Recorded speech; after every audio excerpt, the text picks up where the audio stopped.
पावन तीन दीनक भारी विधिया विधान।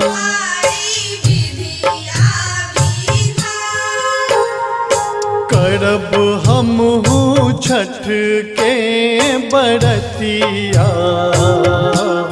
आदित्य रखबै धियान।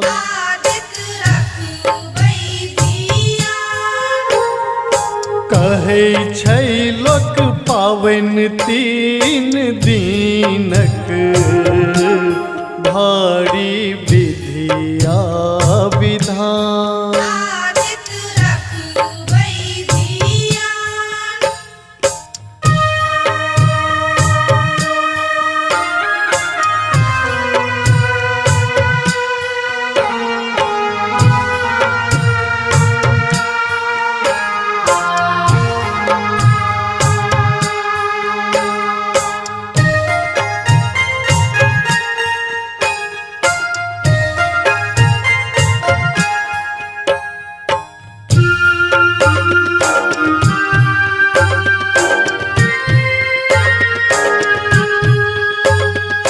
अर्घ सजायब फल फूल सो संगहि पुआ पकवान।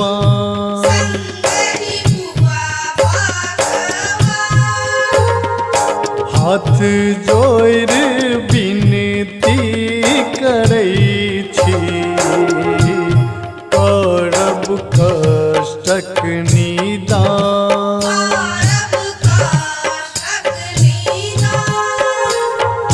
करब हमहु छठ के बरतिया आदित्य रखबै धियान।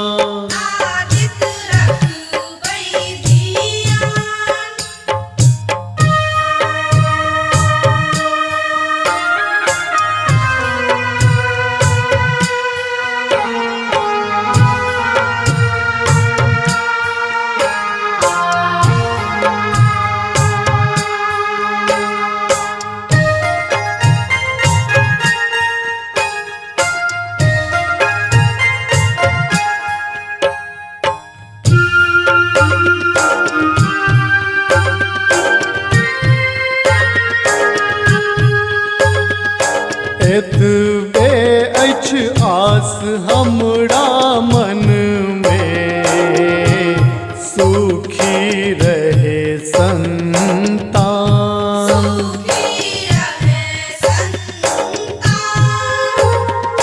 मनसा पूरा दिया हमरो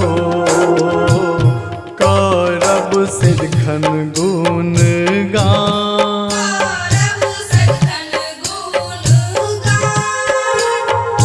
करब हमहु छठ के बरतिया